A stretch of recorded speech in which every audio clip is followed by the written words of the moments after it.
Hello and welcome to the Narrabox Comics channel. Quick video, very quick video. I've been away for a couple of days, a few days, 4 days. It's hard to remember. Essentially, went up to York for a business meeting, and then we carried on as a family and we went to Scotland to visit some relatives, and it was a great time.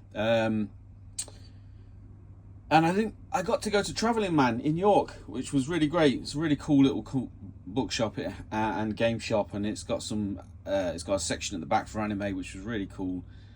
But I was struggling when I was in there.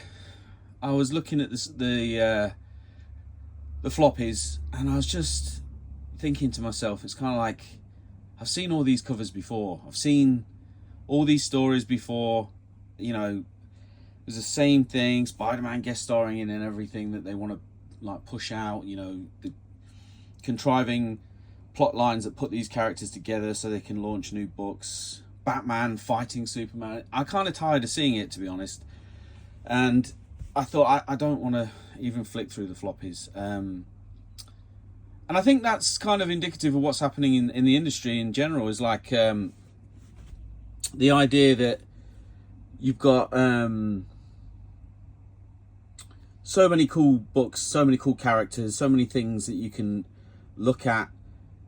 There's just no way for a person to just go, I would like to find and discover a story organically. We kind of need it packaged up. We need people to tell us what the story is about, what it is. Otherwise, it kind of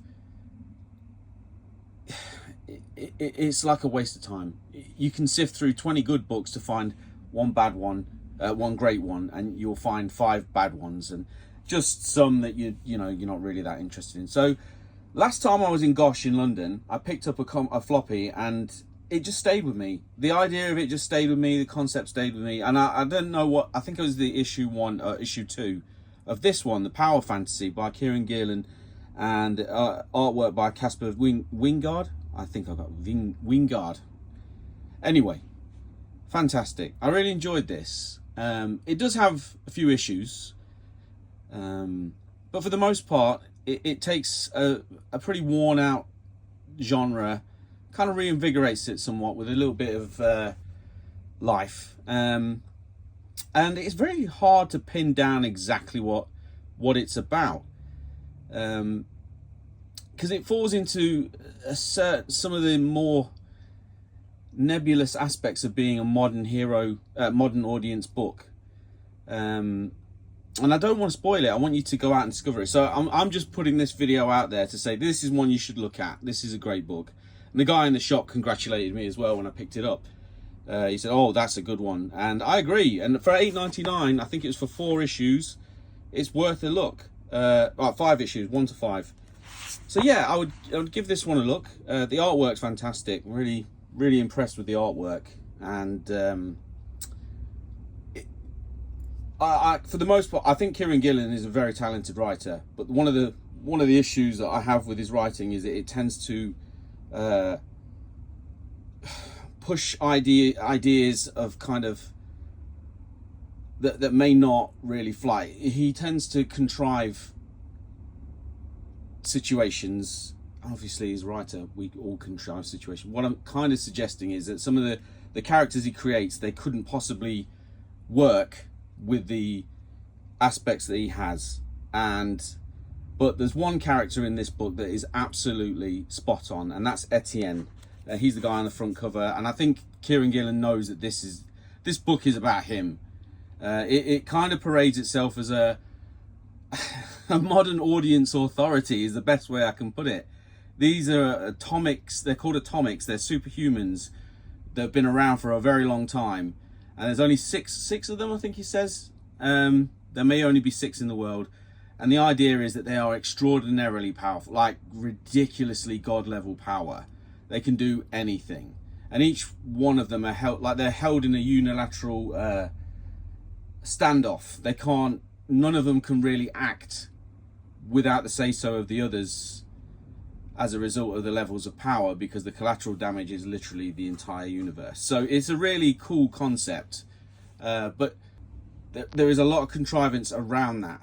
Etienne is the character that we kind of most interested in. Like, all the other characters are very dull, with the exception of Heavy. He is a devil may care kind of atomic who's willing to use his incredible power, his incredible physical power, at the drop of a hat.